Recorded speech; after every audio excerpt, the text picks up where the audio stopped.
Hello, I'm Henry, and I watched a movie. I watched Fantastic Beasts: The Crimes of Grindelwald, and I would like to talk about it, please. I mentioned in my Venom Let There Be Carnage video, go check that out by the way, that a good way to make a villain resonate with an audience is to make them right from a certain point of view. I used Eric Killmonger from Black Panther as the example there. Killmonger has legitimate grievances with the state of the world. He is trying to right wrongs experienced by him personally, as well as wrongs experienced by marginalized people across the whole world. If you take him at just that, you'd be forgiven for thinking he might be the hero of the story. It is his violent, extreme methods, however, and his morally distorted end goal that muddy the waters. He is, without question, a villain, but he is one that you could see yourself siding with if circumstances and contexts were slightly different. He is complex, layered, and very, very compelling. Stemming really from one thought that I'm willing to bet a lot of people who were watching Black Panther thought, this guy's got a bit of a point here. He is just right enough for you to resonate with what he says, and yet just wrong enough for you to still want to see him fail. He is a very good villain, and rightly held up as one of the best the MCU has churned out. Johnny Depp's Grindelwald in Fantastic Beasts: The Crimes of Grindelwald is not a good villain. For a number of reasons. His character design is so silly and so bad that it undercuts the seriousness of every single scene he's in. His dialogue is ridiculous to the point of parody, and his performance is hammier than a gammon steak. But his main problem is he is too right. He crosses a line that Killmonger never crosses. He goes from a villain who is right if you squint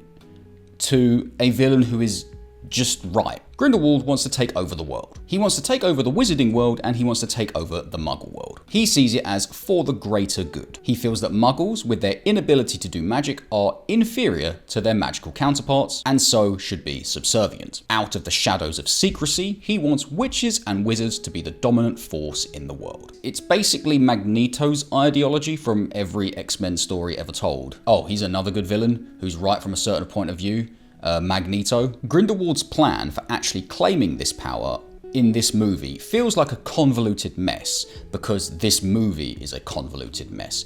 But it really boils down to just two things. The first is getting a guy called Credence on his side, because Credence is the only person powerful enough to defeat the only threat, Dumbledore. Side note, the Credence storyline and the tangential subplots that branch off from there are so pointlessly, hilariously complicated that it feels like some kind of weird, sick logic IQ test puzzle. The second thing Grindelwald's doing, and the thing that we really care about here, is rallying support from the wizarding community in Europe. By gathering followers, he can make the change he wants and grab the power he wants. And how does he gather those followers?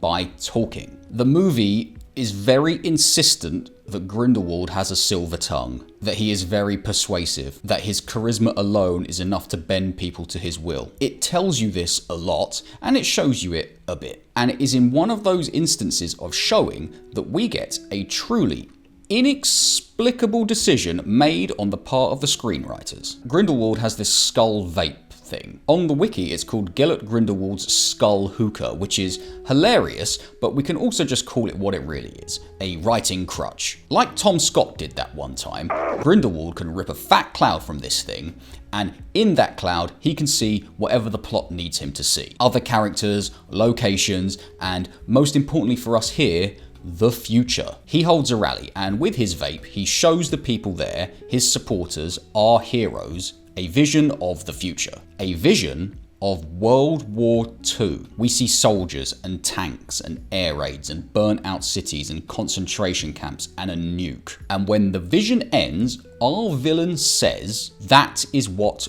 we are fighting. The villain of this movie wants to stop World War II from happening.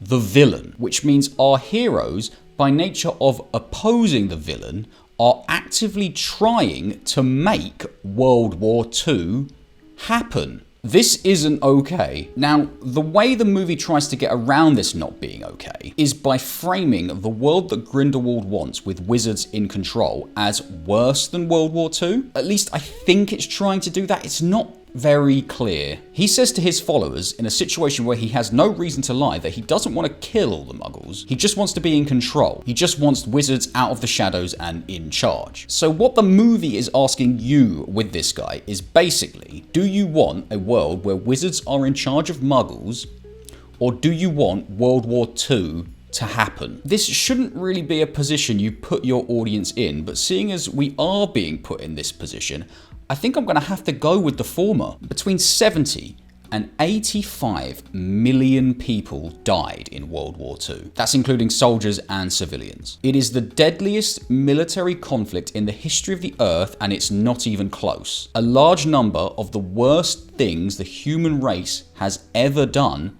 happened in World War II. We are still feeling the negative effects of World War II today, 79 years after it ended. The horrendous, hateful politics that started it still linger on the fringes of society. The technological advancements gave us ways to kill each other with such efficiency that all it will take now is for one world leader to have one bad day and we are all just gone. Wars currently being fought right now have their roots in its aftermath. 85 million people. It was awful in every conceivable way, and if there was any way of avoiding it, surely you would want to. I feel like any sane person would want to, and Grindelwald wants to too. This is, like I said a few minutes ago, crossing a line. This isn't like when we were sitting there agreeing with some of the things Killmonger was saying but thinking he's going too far with his methods. This is us sitting there like, yeah, Grindy, you're right, let's make sure World War II doesn't happen. We are in the same boat as the villain. I'm actually quite surprised that one of the good guy characters in the movie doesn't say something like, the muggles need to be free to make their own mistakes. But maybe they realise there are mistakes, and then there's World War II, and that line would have been ridiculous. Like a baby can afford to fall down on its bum and learn that that hurts, but a baby can't afford to stick its face in a fire. World War II was a mistake the human race couldn't afford to make. This situation, this vision of the future, does something else too, other than putting Grindelwald inarguably in the right. It also induces one of the oddest instances of dramatic irony I think I've ever seen. Dramatic irony is basically when the audience knows something about the story or the characters or the world that the characters in that story, in that world, don't know. The characters here don't know for sure that World War II will happen if Grindelwald is stopped. They don't know his skull vape thing is 100% accurate. So an argument can be made for them trying to stop him. They could be thinking something like, we take this guy down and then we make sure that that vision of his doesn't happen. However, we do know that World War II happens because it happened. Remember, there is a set of books and movies set several decades into the future of this movie's world. Harry Potter is an alternate history. The world of that story is our world, where World War II happened, though apparently it wouldn't have if our valiant heroes hadn't gotten involved. Hey, this man wants to stop 85 million people from dying? Absolutely not. Someone arrest him. Because Grindelwald is so right, the screenwriters had a problem. They didn't want people in the cinema whispering to their friends, hey, this guy wants to stop World War II before it happens. Why are we rooting against him? So what they did was write scenes of him being comically, transparently evil. I guess it was their attempt at diverting attention away from the overarching goodness he was doing. Show short, shocking, memorable instances of him being wrong so people forget or don't notice that he is actually right. It's so lazy. It's so very lazy. I mean, in the first scene, he kicks the dog. Kicking the dog is an expression for when a character does something evil or cruel for no reason other than it being an easy way for the screenwriter to show the audience that that character is in fact evil and cruel. It's called kicking the dog because the easiest way to do that is to have the character attack a helpless, cute animal. Grindelwald, in like the first scene, has this cute little lizard thing that has just helped him break out of prison, and he chucks it out the window. A quote: "In the old days, villains had moustaches and kicked the dog. Audiences are smarter today. They don't want their villain to be thrown at them with green limelight on his face. They want an ordinary human being with failings. This was said by one Mr. Alfred Hitchcock. Now, I couldn't pinpoint the date of this quote, but Hitchcock died in 1980, so even if these were his last words on his deathbed, kicking the dog was still considered old-fashioned 40 years ago. And yet here it is in 2018, for the sole purpose of when Grindelwald says he wants to stop World War II, you'll be like, no sale, mate. I remember when you chucked that lizard thing out the window. Okay, what's more comically and transparently evil than killing a helpless, cute animal? Killing a helpless, cute baby. Yes, Grindelwald has a baby killed. He doesn't have to, but he does. Just so you know, this guy's not messing around. This guy's evil, and you'd be foolish for thinking he's right here. Or anywhere else. He also has this over-the-top sinister demeanor. He never says anything like a normal person. Every line is spoken like a supervillain, and everything he says is something a supervillain would say. It's really in your face.